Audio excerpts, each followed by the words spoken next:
Bismillahirrahmanirrahim. Assalamu alaikum, my dear students. I hope you all will be in best of your health and ready to grab the last class of this very chapter, that is Kingdom Animalia. आगाज़ करते हैं खूबसूरत दुआ के साथ, रब्बे ज़िदनी इल्मा। और इस दुआ के साथ क्या तरह आप लोगों को तमाम जो इंपॉर्टेंट पॉइंट्स अपने जहन में ज़हन नशीन करने की सारी अता फरमाए और आप अपनी फाइनल मंजिल तक ज़रूर पहुँचे। आज हम पढ़ने वाले हैं क्लास मेमेलिया। जो क्लास मेमेलिया है, इससे मुराद मेरे पास है दूध देने वाले जानदार। राइट, आइए हम देखते हैं कि इस पर्टिकुलर ग्रुप के और कौन कौन से फीचर्स हैं, इसकी मेरे पास कौन कौन सी एग्जांपल्स हैं। और इन तमाम बातों को स्टडी करने के लिए let's jump to the white board.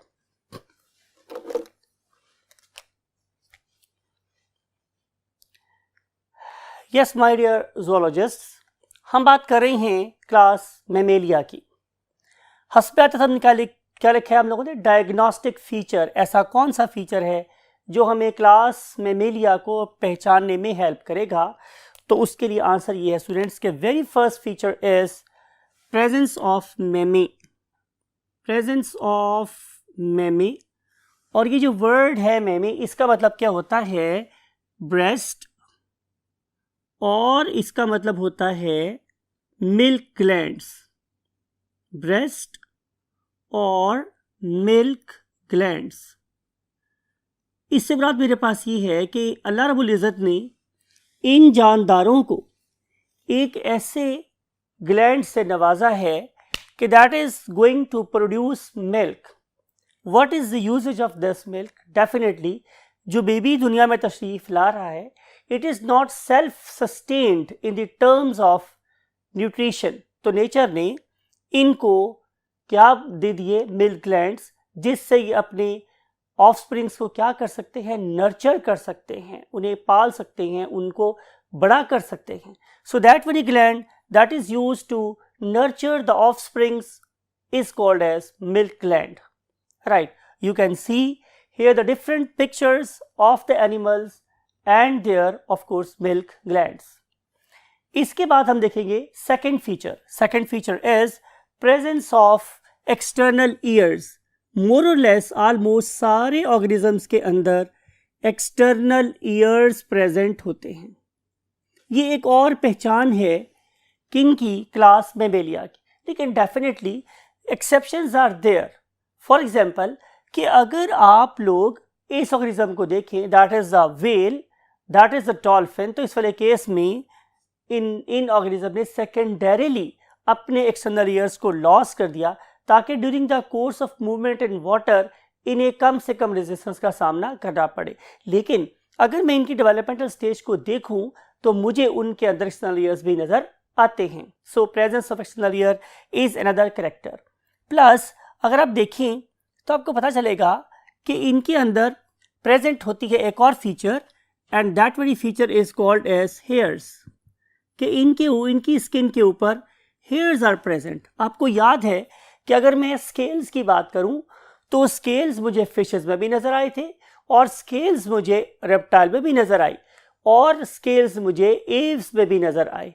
लेकिन मैमल्स के अंदर ये वाला character mean scale, it was replaced by the hair. तो hair is another diagnostic feature of the class Mammalia.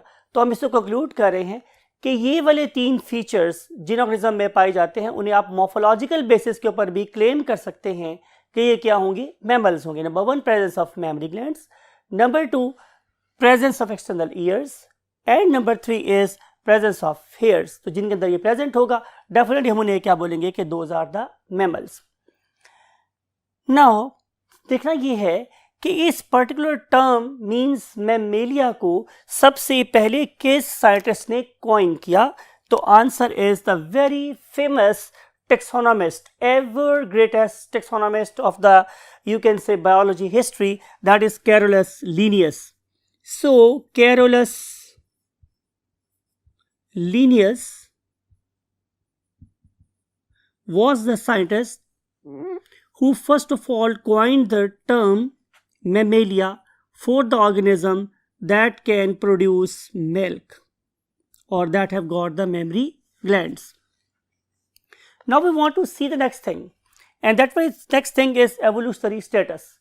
हम बायोलॉजिस्ट इस बात पर बिलीव रखते हैं कि these particular organisms they are at the top of evolutionary tree, evolutionary clade, evolutionary diagram के बिल्कुल टॉप पे हम लोगों ने प्लेस किया हुआ है हजरत मैमल को, हजरत इंसान को. तो सवाल ये है, पहले लिख देते हैं कि they are at the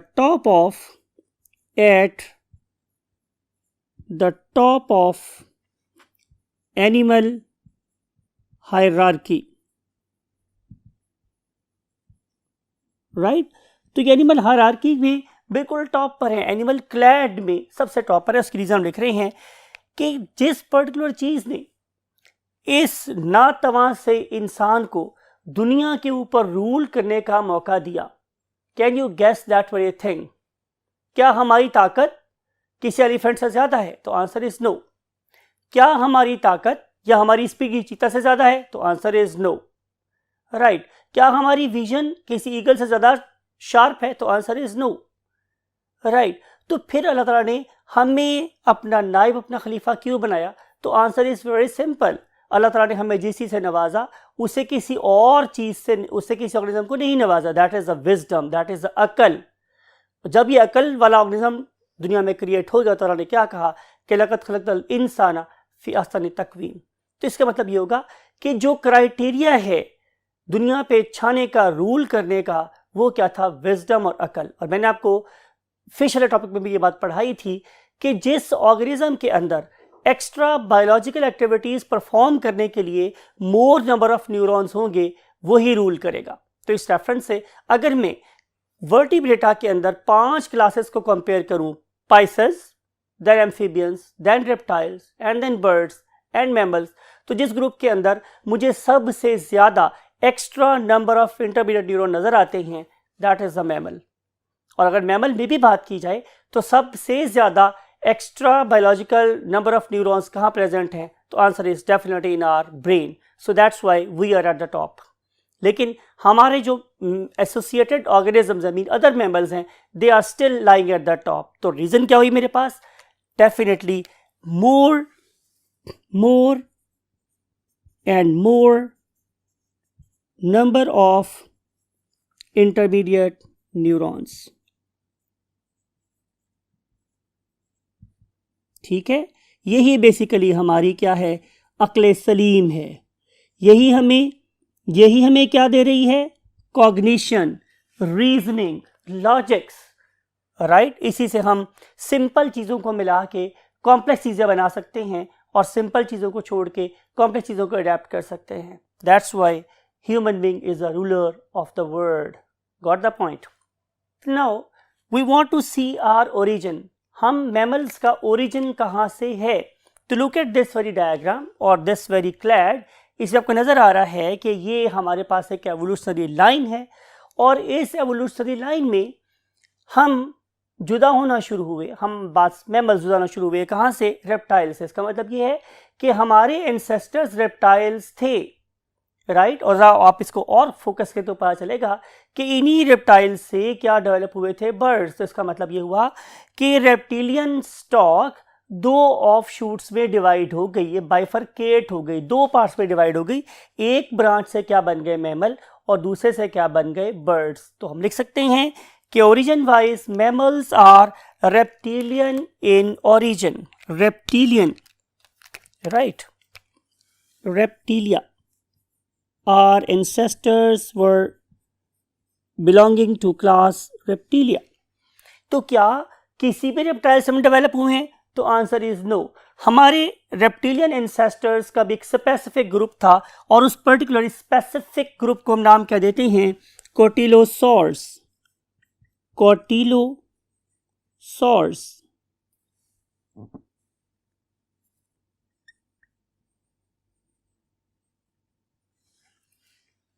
right. कोटिलोसॉर्स, कोटिलोसॉर्स ये कौन होते हैं students? These are basically reptiles. उनकी वजह शोहरत क्या है? कि they were the ancestors of the mammals. हम ये दावा कैसे कर सकते हैं? हमारे इस दावे के पीछे रीज़न क्या है या लॉजिक हमारे पास क्या है? तो इसका आंसर हमारे पास ये है स्टूडेंट्स कि जब हम क्या करते हैं, ज़मीन को खोदते हैं, एक्सकेवेट करते हैं, during the course of excavation हमें डिफरेंट किस्म के क्या नज़र आते हैं, fossils.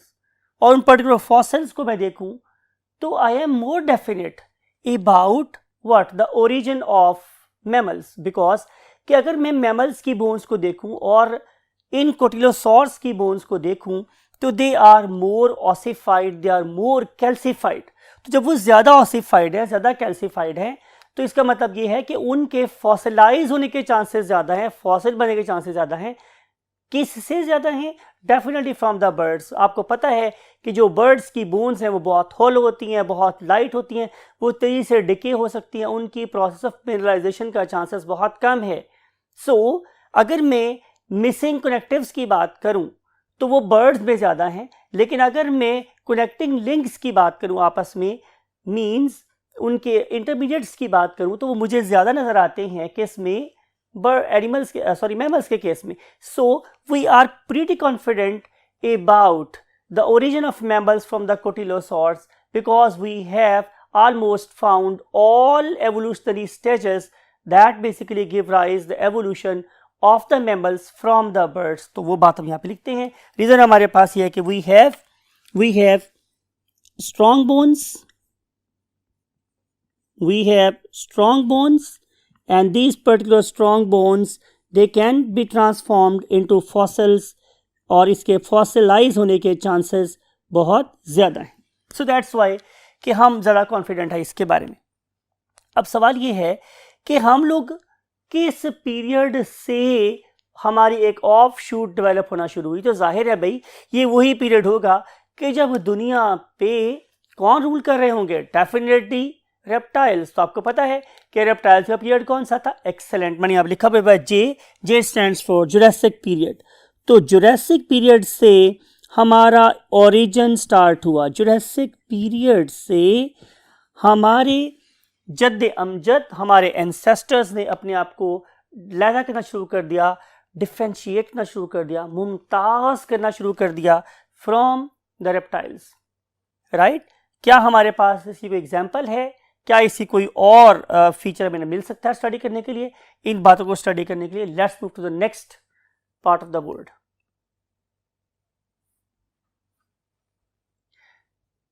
Yes my dear students, हम देख रहे थे कि कोटिलोसॉर्स, और जो कोटिलोसॉर्स थे ये मैंने बोला किस पीरियड में मौजूद थे, डेफिनेटली जुरासिक पीरियड में मौजूद थे। कौन थे ये लोग? Reptile. They were trying to leave the reptilian characters and try to evolve into the new group. और सवाल ये है कि ये वाला ऑर्गेनिज्म कहाँ रहते थे, उनका हैबिटेट मेरे पास क्या था? तो answer is they were arboreal in nature. Whenever we use the term arboreal और boreal, तो इसका मतलब ये होता है कि they were basically dwellers of the trees। तो ये आमतौर पे ट्री के inhabitants थे। They were inhabitants of the trees, दरख्तों पे रहते थे। और अगर मैं इन पर्टिकुलर कोटिलोसॉर की बात करूं तो उनका जो साइज था it was nearly equal to the mice। तो ये किसी चूहे के साइज के बराबर इनका साइज था। क्या हम किसी ऐसे कोटिलोसॉर की एग्जाम्पल दे सकते हैं कि जिसके फीचर्स मैमल जैसे भी हों, या कोई ऐसा मैमल जिससे कैरेक्टर्स रेप्टिलियन भी हों? तो आंसर इज यस। तो उसका नाम मेरे पास क्या है? वेरानॉप। आपने स्पेल याद रखनी है, VARANOPE, Varanope. So this very organism Varanope, look at its diagram. आप एक उसके इमेज को देख रहे हैं कि इसका साइज किसी माइस की तरह से है, और इस पर्टिकुलर ऑर्गेनिज्म के अंदर हम फाइंड करने की कोशिश करेंगे कि कौन कौन से कैरेक्टर रेप्टिलियन है और कौन कौन से मेमेलियन है in the next you can से फ्यू मिनट्स। लेकिन देखना ये है कि ये पर्टिकुलर वेरानॉप हमें मिला कहाँ, इसके फॉसिल में कहाँ से मिले? तो आंसर है कि हमारे यूनाइटेड स्टेट्स ऑफ अमेरिका की एक स्टेट है that is called as a Texas. तो टेक्सास के अंदर हम लोगों को इसके फॉसिल मिले थे, और वो वाले फॉसिल आज भी डेफिनेटली टेक्सास के म्यूजियम में प्रेजेंट है। अब जैसे मैंने डिस्कस किया कि इस वेनॉप को स्टडी करने के बाद मुझे क्या पता चलेगा कि ये एक परफेक्ट इंटरमीडिएट है रेप्टाइल और मैमल के दरमियान में। क्यों? क्योंकि इसके अंदर 50% जो कैरेक्टर्स थे वो रेप्टिलियन थे और जो 50% कैरेक्टर्स थे वो मैमेलियन थे। 50% क्या थे? रेप्टिलियन, और 50% क्या थे मेरे पास? मैमेलियन। आए कोशिश करते हैं कि इन तमाम कैरेक्टर्स को हम थोड़ा फाइंड आउट करें। Number 1, what are the reptilian characters? Number 1, presence of claws. इसके पास क्लॉज प्रेजेंट थे और इन क्लॉज के ऊपर मुझे स्केल्स नजर आते थे, राइट। और ये वाले ऑर्गेनिज्म अभी भी एग ले करते थे। तो ये जो कैरेक्टर्स थे ये सिर्फ और सिर्फ रेप्टाइल्स में प्रेजेंट थे। और अगर मैं इनके एग की बात करूं तो इनका जो एग था इट वाज लेदरी। आपको याद है कि जो लेदरी एग है it was feature of reptiles. तो क्या इनके पास मैमेलियन कैरेक्टर भी हैं? तो yes, they have got mammalian characters. Number 1, they have got the memory glands, presence of memory glands. Number 2, presence of fur, presence of hair जिसे बोलते हैं, प्रेजेंस ऑफ हेयर्स, राइट। फिर अगर आप इनको देखें तो यहां पे इनकी जो स्कल की शक्ल है वो भी किसी रेप्टाइल से मिलती जुलती है, लेकिन इसके ऊपर जो प्रेजेंस ऑफ क्या कहते हैं टीथ है, they are much more like mammals. तो इस लिहाज से हमें इन दोनों के इसके अंदर कैरेक्टर्स नजर आते हैं, both mammalian and reptilian. Now let's move to the next you can say very very important point of your book. वो ये है कि ये वाले ऑर्गेनिज्म जिन्हें हम मैमल बोलते हैं ये किस ईरा में, it is not the period. आपको पता है ना कि पीरियड एक छोटा चंक ऑफ टाइम होता है, ईरा एक बहुत बड़ा चंक ऑफ टाइम है, right. We divide era into periods. अगर आप लोगों को अपनी इसी फर्स्ट ईयर के पहले चैप्टर में आर्टिकल याद हो, राइट, पढ़ा था आप लोगों ने कि living word in space and time एक आर्टिकल था हमारा, तो उसमें आपको याद होगा कि हमने ईरा को पीरियड्स में डिवाइड कर दिया था। अब हम ईरा की बात करते हैं, तो किस ईरा में ये वाले ऑर्गेनिज्म दुनिया पे रूल करके डोमिनेट कर गए? आई am talking about you means mammals. वो क्या था स्टूडेंट्स? सीनोजोइक ईरा। बहुत बड़ा लिख रहा हूं मैं ताकि आप लोगों को ये बात याद रहे कि ये वाले ऑर्गेनिज्म सीनोजोइक ईरा में इस पूरी दुनिया के ऊपर छा गए या रूल कर गए। So let's move to the characters of the mammals, and for this purpose we have to go to the next column of the board.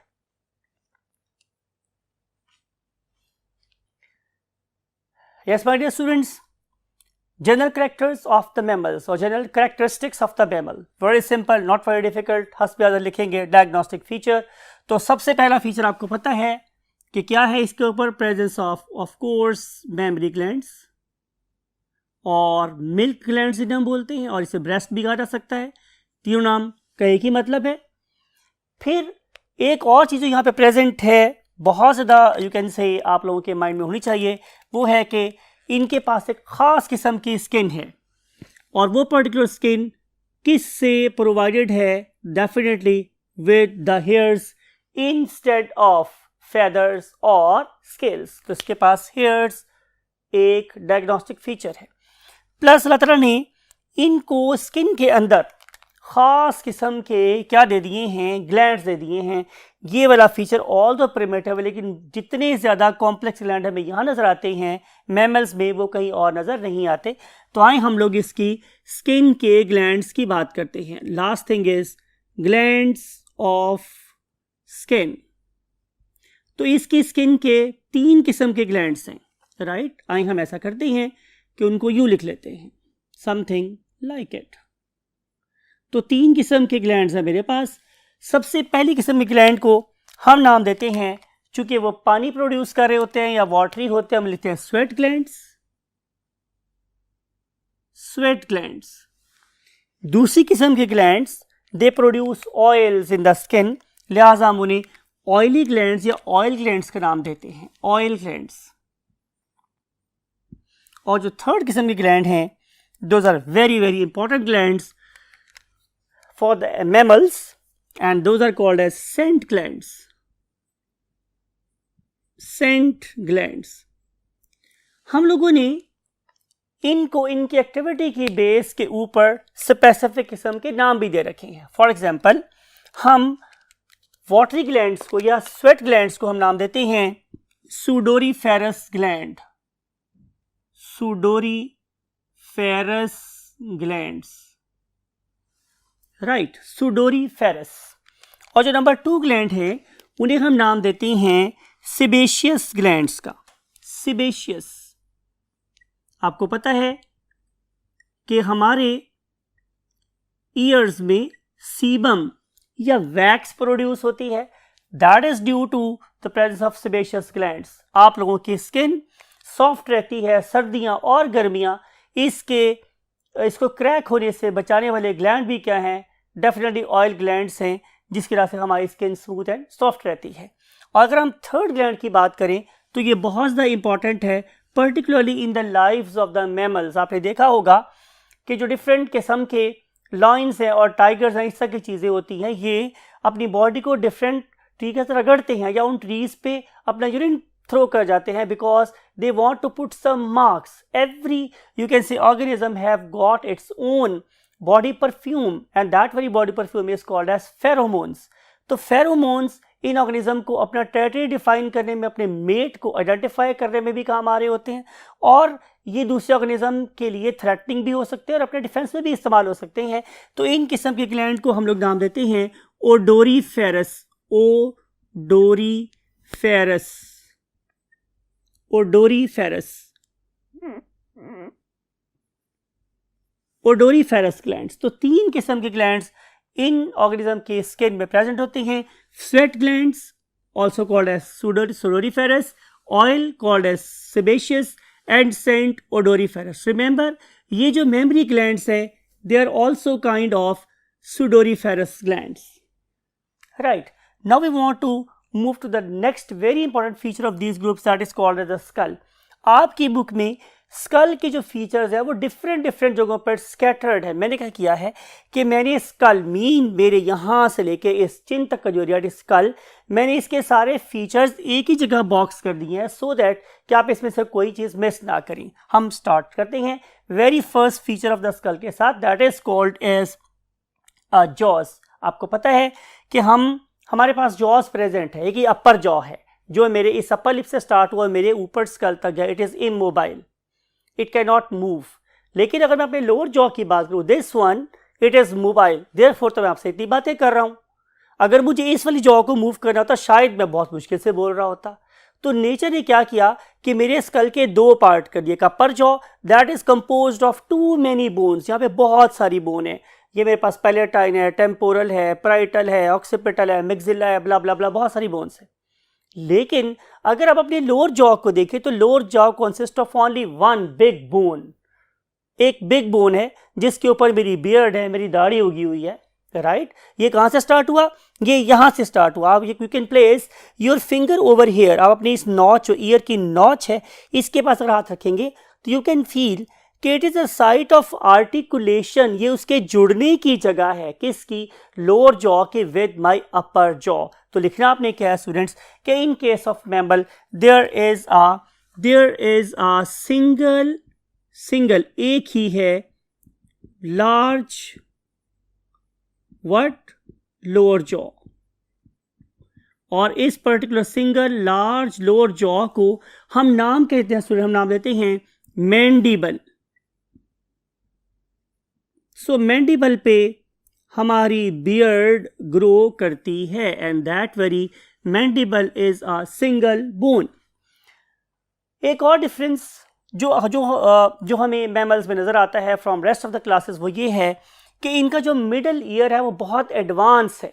You know कि ये मेरा पिन्ना है, इसकी बात कर चुके हैं पहले से, that is called external ear, कि ये मैमल्स का डायग्नोस्टिक फीचर है।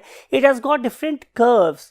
इन पर्टिकुलर कर्व्स के होने की एक ही लॉजिक है कि it is a very excellent, very excellent, very efficient sound gathering apparatus. ठीक है, इनमें से हर एक कर्व की एक लॉजिक है, इससे हम साउंड को गैदर करते हैं और उसके बाद हम इसे प्लेस कर देते हैं। Look at this very image into external auditory meatus, means external auditory canal that terminates at eardrum.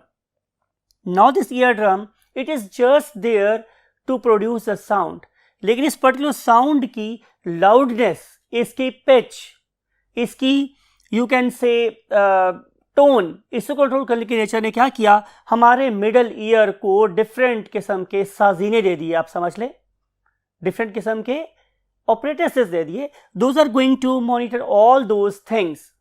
हर बंदा आवाज़ को डिफरेंट वे पर में सुनता है, एवेल्युएट करता है, उससे महसूस होता है, डिपेंड करता है कि उसके मिडल ईयर में ये वाली बोन्स किस तरीके के हैं, कैसे अरेंज हैं, किस तरह का उनका साइज है, ब्ला ब्ला ब्ला। मीन टू से, बिगर आपने सही गैस किया है कि सर ने बता दिया है कि यहाँ मिडल ईयर में 3 बोन्स होती हैं। हमारे मिडल ईयर में 3 बोन्स होती हैं, लेकिन अगर आप इससे पहले वाली क्लासेस में देखें, आप बात करेंगे पाइसेस की, एम्फीबियंस की, रेप्टाइल्स की और बर्ड्स की, उन सारे के केसेस में हमारा मिडल इतना ज़्यादा एफिशिएंट नहीं है। उन सब में सिर्फ एक ही बोन थी, और उस पर्टिकुलर बोन का नाम मेरे पास क्या था स्टूडेंट्स, कॉलियोमेला। कॉलियोमेला। और नेचर ने क्या किया कि इस कॉलियोमेला को रिप्लेस कर दिया with another very very strong device, और उस डिवाइस का नाम मेरे पास क्या था, middle ear, that consist of 3 bones. One of them is called as incus, that is called as incus. Other one is called as malleus. Other one is called as what? Malleus. And last one is called as stapes. So incus, malleus and stapes, these are 3 bones. Those are basically constituting my middle ear. Right. अतरा ने हमें teeth के reference से भी दूसरे group से बहुत ज़्यादा differentiate रखा है या किया है, इसलिए कि हमारे पास जो टीथ हैं, हमारे पास जो टीथ हैं स्टूडेंट्स, उनके 3 फीचर आपको पता होने चाहिए। नंबर 1, केतरा ने हमें दांतों के सिर्फ 2 सेट दिए हैं। I am talking about mammals, it is true with all mammals. We are not something like sharks. हम शार्क्स की तरह से नहीं हैं कि हमारे दांत दरमियान से बनना शुरू हों और वो बाहर की तरफ निकलते चले जाएं। याद करें, मैंने आपको शार्क्स के केस में यही बात बताई थी कि दांत दरमियान से निकलना शुरू होता है, बाहर की तरफ बढ़ते चले जाते हैं और अल्टीमेटली गिर जाते हैं। They have got deciduous teeth. हमारे यहाँ ऐसा नहीं आता, हमें सिर्फ 2 सेट ऑफ टीथ से नवाजा है, राइट। उसमें से जो पहला टीथ का सेट होता है उसे क्या बोलते हैं, मिल्क टीथ। हम लिखते हैं, आपको पता है कि अगर मैं हज़रत इंसान के बारे में बात करूँ तो हमारे जो पहले दांत होते हैं वो तकरीबन 7 बरस या इससे कमो बेश उम्र में गिर जाते हैं। Those are called as the milk teeth and then they are replaced by the permanent teeth, ठीक है ना। तो एक ऐसा ऑर्गेनिज्म जिसके बॉडी में 2 सेट हो दांत के, उन्हें हम क्या बोलते हैं, उन्हें नाम देते हैं स्टूडेंट्स डायफायोडोंट्स। डायफायोडोंट्स। अब देखें कि डाई का मतलब हो गया 2, फायो का मतलब हो गया sets, dots mean teeth, diphyodonts, right. फिर अगर मैं ये देखूं तो आपको पता चलेगा कि आप बोले शीशे में देखें कि आपके पास क्या सारे दांत एक जैसे हैं, तो आंसर इज नो। आपको पता चलेगा कि मेरे पास तो 4 डिफरेंट किस्म के टीथ हैं। जो सामने वाले हम उन्हें इंसिजर्स बोलते हैं, उसके बाद हम लोग केनाइन बोलते हैं, फिर हम प्री मोलर्स बोलते हैं, फिर हम लोग मोलर्स बोलते हैं। तो मेरे पास डिफरेंट किस्म के टीथ एक ही मुंह में प्रेजेंट हैं। तो जब मेरे पास डिफरेंट किस्म के टीथ एक ही बकल कैविटी में प्रेजेंट हो तो फिर मैं उस किस्म के दांतों को क्या नाम देता हूं, तो आंसर इज हेट्रोडोंट्स। हम क्या नाम है इसका, हेट्रोडोंट्स। हेट्रो मीन्स अदर्स और वेरियस, और डॉट का मतलब होता है टीथ। तो मेरे पास एक ही बकल कैविटी में मुख्तलिफ किस्म के दांत प्रेजेंट है। अगर मैं चलूँ लास्ट फीचर की तरफ तो हमें नजर आएगा कि हमारा जो दांत है वो बड़े strongly anchored into the gums, ठीक है। तो जब एक दांत बहुत स्ट्रांगली फिक्स्ड हो इनटू द यू कैन से जॉज, तो उसको हम लोग बोलते क्या हैं, उसे हम नाम देते हैं students thecodont. THECODONT, dont, thecodont. तो we have got a strongly fixed dentition, strong fixation, ठीक है students. our teeth have got three characters. We are diaphodonts, we are heterodonts, and we have got thecodont type of dentition. Right. Skull की आखिरी बात, अगर आप अपने means mammal से पहले के ऑर्गेनिज्म को देखें तो उनके अंदर हमें एक ऑक्सीपिटल कंडाइल नजर आता है, लेकिन अगर मैं आप लोगों की बात करूं तो हमारे पास there is a pair of what occipital condyles. Right, ये pair of occipital condyle you can feel, मैं आपको दिखा रहा हूं. एक ऑक्सीपिटल कंडाइल मेरा यहां नजर आ रहा है समवेयर हियर, और ऑक्सीपिटल कंडाइल मेरा यहां है. राइट, इन दो कंडाइल्स की वजह से मुझे अल्लाह ने क्या दिया हुआ है, एक ऐसा head that can move in forward direction, in backward direction, and I can rotate my head as well. इस particular skull की वजह से I can be a better observer of my surroundings. I can be more alert about my prey. I can be more alert about my predation. तो nature ने हमें occipital condyle दिए जिसकी वजह से मेरे हेड की रोटेशन और mobility on my vertebral column it is quite prominent and easy. Right, तो ये भी आपने यहाँ पे बात याद रखनी है. OC stands for occipital condyles. Now we want to discuss the next feature, and next feature is respiratory system. अब respiratory system के लिए look at this very image. इस इमेज में आपको क्या नजर आ रहा है my dear students, कि यहाँ पे हम आपको शो कर रहे हैं आप लोगों का ट्रंक रीजन, या किसी एलिफेंट का ट्रंक रीजन, या किसी जिराफ का, जेब्रा का, ब्ला ब्ला ब्ला, whatever mammal it may be, the mice. It may be the any marsupial organism. It may be duckbill platypus. आप किसी की भी बात कर लें, सारे मैमल्स के अंदर एक यूनिक फीचर डेवलप हुआ जो इवन इनके most closest clawed been birds में भी नहीं था, और वो क्या था, development of diaphragm. What was the feature? Development of diaphragm. अब जो diaphragm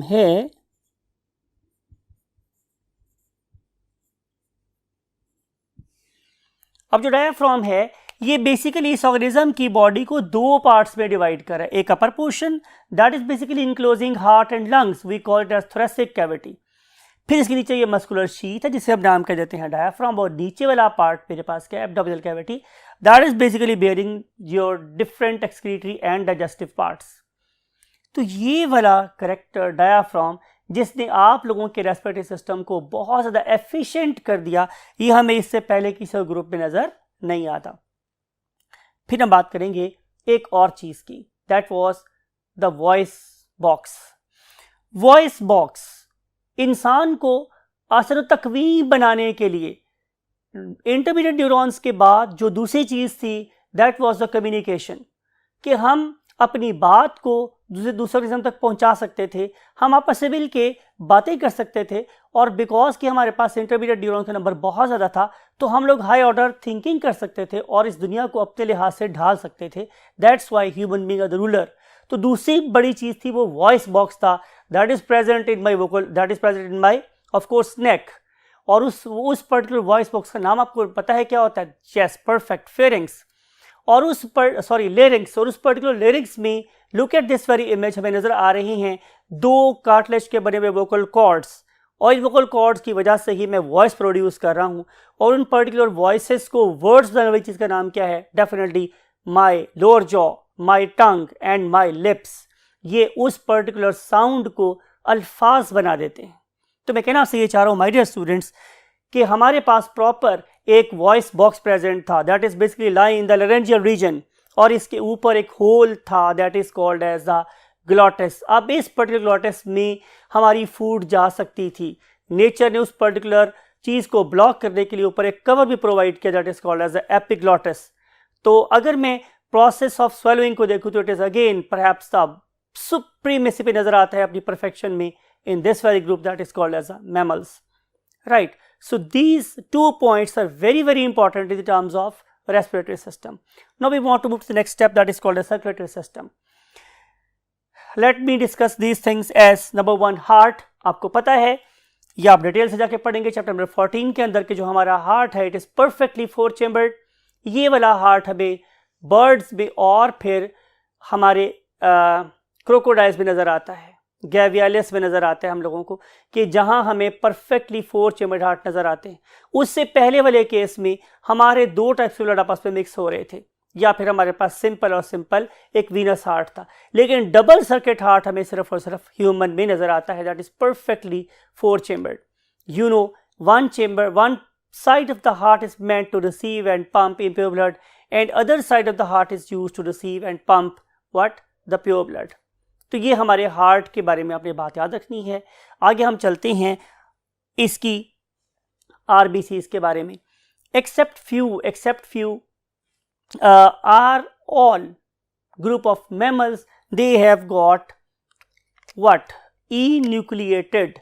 Whenever we use the term enucleate, इसका मतलब है कि हमने न्यूक्लियस को ई कर दिया, I mean एग्जिट कर दिया, वहां से बाहर निकाल दिया। It means RBCs are non nucleated और दे आर विदाउट न्यूक्लियस।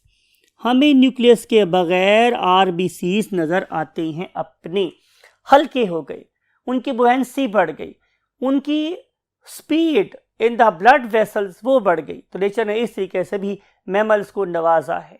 अब हम बात करेंगे आप लोगों से ब्लड वेसल की। तो यू नो, आप पढ़े लिखे बच्चे हैं, आपको इस बात का बिल्कुल पता है कि हमारी ब्लड वेसल्स में शामिल होती हैं arteries, right, and then we have got what? The capillaries, and finally we have got the veins that form after the convergence of capillaries. तो हमारे पास क्या बन जाती हैं? veins. तो इस वाले केस में जो हमारा सर्कुलेटरी सिस्टम है, it is closed circulatory system. What about our ability to adjust ourselves with our surroundings? Mean to say, what about thermoregulation? इसको डिस्कस करने के लिए we want to move to the last column of the board. Yes, my dear students, हम discuss करेंगे thermoregulation के बारे में। आप लोगों को याद होगा कि हम अपने एंसेस्टर की बात अगर करें, तो मैंने रेप्टाइल पढ़ाते हुए आपको ये बात कही थी कि हमारे रेप्टाइल्स में ऑलमोस्ट हर चीज अपनी परफेक्शन को पहुंच गई थी। If they want to dwell the land, अगर वो ज़मीन पे रहना चाहते थे तो उनके पास सारे के सारे फीचर्स इकट्ठे हो गए थे। हाँ, अभी उनके अंदर एक डेफिशिएंसी ज़रूर थी। I am talking about our ancestors reptiles. वो क्या डेफिशिएंसी थी? कि they were ectothermic organisms, mean कि वो अपने बॉडी टेम्परेचर को रेगुलेट नहीं कर सकते थे। But what about you? You are the real perfect organisms, because क्या आप अपने टेम्परेचर को रेगुलेट कर सकते हो। तो एक ऐसा ऑर्गेनिज्म जो टेम्परेचर को रेगुलेट कर सकता है, उसे हम नाम कह देते हैं एंडोथर्म। उसे हम नाम देते हैं क्या? एंडोथर्म, या हम इसे एक और नाम देते हैं पोइकिलोथर्म। तो we are poikilotherms, because endo का मतलब होता है अंदरूनी और थर्म का मतलब होता है हीट। तो we can produce our own heat that is much much more than our basic needs. तो हम उस पर्टिकुलर हीट से अपनी बॉडी के टेम्परेचर को क्या कर सकते हैं? हीट अप कर सकते हैं। और उसके लिए डिफरेंट अपरेटसेस हैं जिसकी वजह से कि मैं अपनी बॉडी की हीट को कंजर्व भी कर सकता हूँ, बचा भी सकता हूँ। So we are basically endotherms. What about the skeleton? So we have got the skull, you know very well, and we have got the vertebral column. You know very well कि जो मेरा skull है, it is used to protect the brain. इसकी वजह से मैं अपने brain को protect करूँगा, और vertebral column की मदद से definitely मैं अपने spinal cord को protect करूँगा, spinal cord। और आपको ये वाली बात भी पता है कि मेरे brain से nerves निकलती हैं, और उन पर्टिकुलर नर्व्स को मैं नाम देता हूं क्रेनियल नर्व्स का। क्या नर्व्स है स्टूडेंट? नाम इनका स्टूडेंट्स क्रेनियल नर्व्स। वो वाली नर्व्स जो मेरे ब्रेन से निकलती हैं, मैं उन्हें नाम देता हूं क्रेनियल नर्व्स का। और क्रेनियल नर्व्स हमारी बॉडी में कितनी हैं? तो आंसर इज 12 पेयर्स, और ये वाला नंबर बाकी ग्रुप से 2 ज़्यादा है। यानी कि अगर आप फिशेस की बात करें, आप एम्फीबियंस की बात करें, आप रेप्टाइल्स की बात करें, तो उनमें 10 पेयर्स ऑफ क्रेनियल नर्व्स हैं। लेकिन हज़रत इंसान और उसके जो एलाई हैं मीन्स मैमल, उनके अंदर 12 पेयर्स ऑफ क्रेनियल नर्व्स हैं। पर्टिकुलरली मैंने आपको 7th क्रेनियल नर्व के बारे में बताना है कि it is called as the vagus nerve, that is the biggest nerve of the body and it is going to control again your heart through autonomic nervous system. तो इस लिहाज से भी हमारा दिल जो है वो शो करता है रिस्पॉन्सेस टू आवर सराउंडिंग्स। ये मत समझे कि हम दिल से सोचते हैं, हमारे ब्रेन से अटैच होने वाली बिगेस्ट नर्व मेरे दिल से अटैच होती है। तो मेरी हर थॉट का ताल्लुक अफेक्ट सीधा सीधा जाके मेरे हार्ट बीट के साथ होता है। सो देयरफॉर हमारे शायर ज़ात ये समझते हैं कि शायद हम दिल से सोचते हैं, राइट। आगे हम बात करेंगे वर्टिबल कॉलम की। तो वर्टिबल कॉलम में प्रेजेंट होता है स्पाइनल कॉर्ड, और इस स्पाइनल कॉर्ड से निकलने वाली नर्व्स का नाम होता है स्टूडेंट्स क्या? Spinal nerves. Can anybody tell me कि मेरे पास कितने वर्टिबल कॉलम होते हैं, सॉरी कितने वर्टिब्री होते हैं? Yes, perfect answer is 33। मेरे पास 33 वर्टिब्री होते हैं। हर 2 वर्टिब्री के दरमियान में से एक पेयर ऑफ स्पाइनल नर्व निकलता है। Look at this very image. तो इस वाले केस में आपको नजर आ रही है स्पाइनल नर्व्स। इस स्पाइनल नर्व में से अगर काउंट करेंगे तो आपको पता चलेगा कि there are 31 pairs of spinal nerves. तो आपने ये वाली बात भी यहाँ याद रखनी है, 31 पेयर्स ऑफ स्पाइनल नर्व्स। एक बात मैं और ऐड करना चाहता हूं रिगार्डिंग वर्टिबल कॉलम, वो बात जो आपकी बुक में प्रेजेंट है कि आप छोटे से छोटी गर्दन वाला और बड़े से बड़े गर्दन वाले ऑर्गेनिज्म को देखें तो आपको नजर आएगा कि इन सब के अंदर जो number of vertebrae present in the neck region है, नेक रीजन में जो वर्टिब्री प्रेजेंट हैं उन्हें हम नाम देते हैं, वो क्या है? सर्वाइकल। सर्विकल भी बहुत से लोग बोलते हैं, बहुत से लोग सर्वाइकल भी बोलते हैं। स्पेलिंग आपको आने चाहिए, CRVICAL, cervical. They always remain fix and their number is 7। तो नंबर ऑफ सर्वाइकल वर्टिब्री है वो हमेशा क्या रहेंगे? 7। वो कभी भी चेंज नहीं होंगे। गर्दन का साइज कुछ भी हो, चाहे वो एक छोटे से मोल की गर्दन हो या वो जिराफ की गर्दन हो, number of cervical vertebrae always remain 7। अगर हम बात करेंगे नर्वस सिस्टम की, तो नर्वस सिस्टम में आप लोगों को इनके नजर आता है very very large, very very large what? Cerebrum, cerebrum, right. सबसे बड़ा सेरिब्रम मींस वो न्यूरॉन्स जो मेरी कॉग्निशन में रीजनिंग करने के लिए चाहिए थे, that is present in mammals.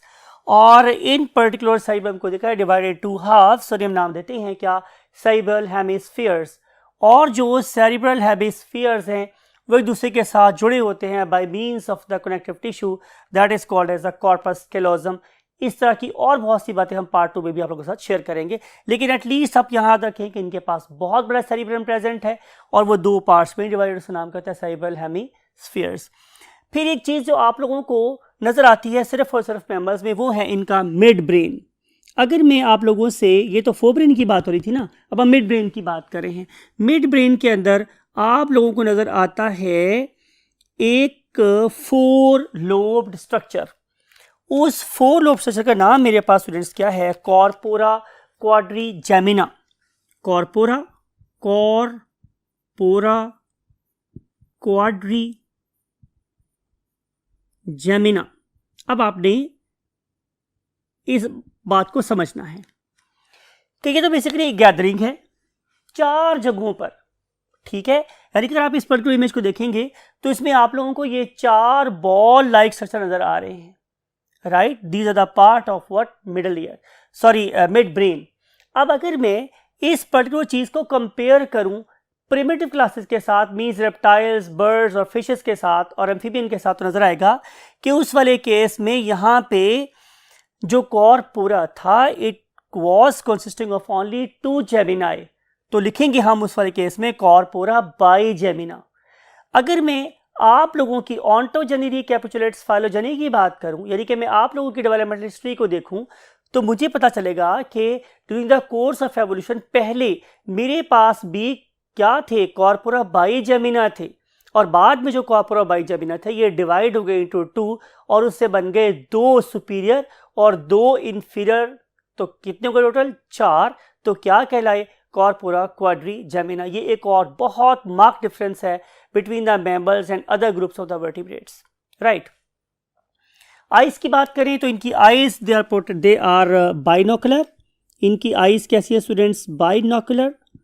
दूसरी बात ये है कि they are provided with the eyelids, इनके पास प्रॉपर आईलिड्स प्रेजेंट होती हैं और इनके ऊपर प्रॉपर आई लैशेस प्रेजेंट होते हैं।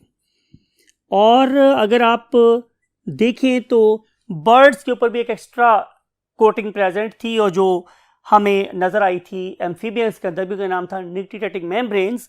वो वाली मेम्ब्रेन हमारे यहाँ प्रेजेंट नहीं है, therefore we cannot be that effective swimmer, right। Now we want to discuss the last thing of the topic, that is called the reproduction। तो रिप्रोडक्शन में जो सबसे पहली बात है वो ये है स्टूडेंट्स कि व्हाट अबाउट द सेक्सेस। तो अगर हम सेक्सेस की बात करें तो we organism have got the 2 sexes definitely. One of them is called as the male. One of them is called as male and definitely other one should be the female. Other one should be what? The female. और अगर मैं इन 2 organisms की बात करूं तो mammals वाले case में usually हमें बड़ी वाज़ेह तौर पे सेक्सुअल डाइमॉर्फिज्म नज़र आती है। मींस कि मैं मेल मैमल को और फीमेल मैमल को बहुत आसानी से डिफ्रेंशिएट कर सकता हूं by just looking at its external morphology, right. So you must write कि there is a very prominent, very conspicuous, बड़ी वाज़ेह किस्म की क्या है, सेक्सुअल डाइमॉर्फिज्म, राइट। अगर मैं गोनेड्स की बात करूं तो गोनेड्स जो हैं in case of female they are called as ovaries, they are called as what, ovaries, and they are intra abdominal. ये फीमेल की बॉडी के अंदर ही प्रेजेंट होते हैं। I am talking about the PSO means primary sex organs. लेकिन अगर मैं मेल की बात करूं तो मेल का PSO means primary sex organ क्या है, टेस्टिस।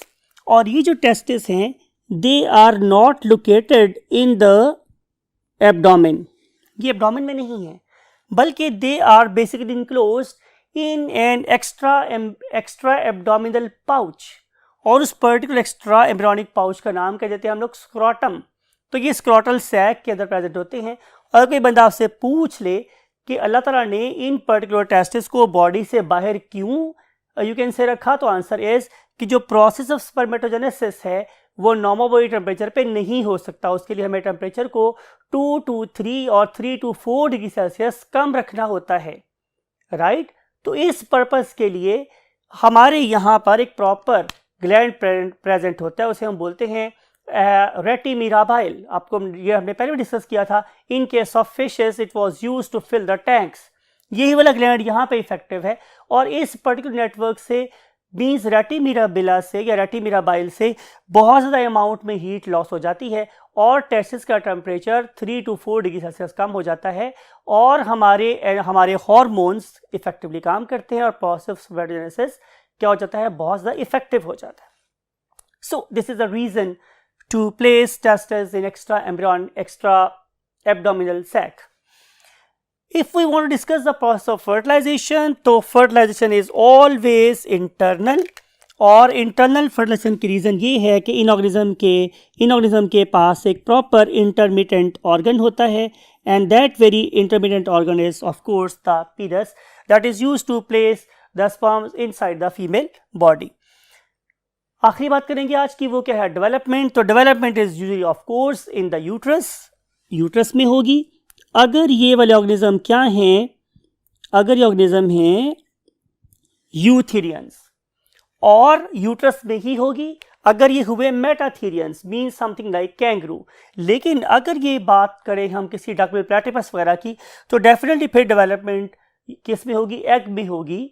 और उस वाले केस में हम इसे क्या नाम देंगे कि development is not viviparous, rather it is oviparous, right.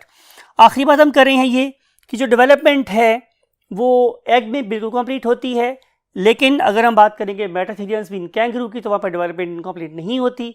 तो उस वाले केस में इस अंडर डेवलप्ड ऑर्गेनिज्म को फिर एक और पाउच भी रखा जाता है जिसका नाम क्या होता है, मार्सुपियम। और मार्सुपियम में ये नॉट ओनली फीड करता है बल्कि टेम्परेचर को भी रेगुलेट रखता है। लेकिन इन case of advance mammals mean you means modern and Theria mean beast, तो जो सबसे मॉडर्न ऑर्गेनिज्म है उनके केस में बात कीजिए तो development is perfectly complete because they do develop a very special organ that is called as the placenta, right. तो प्लेसेंटा के ऊपर जाके हम बात को छोड़ते हैं बिकॉज कि इसी चीज़ के ऊपर के प्लेसेंटा बन सकता है या नहीं बन सकता, हम इस लम्हे पे अपने अगले लेक्चर की फाउंडेशन रखते हैं and that is the classification of mammals. Classification mammal के साथ आपसे मिलेंगे ऑफ कोर्स नेक्स्ट लेक्चर में।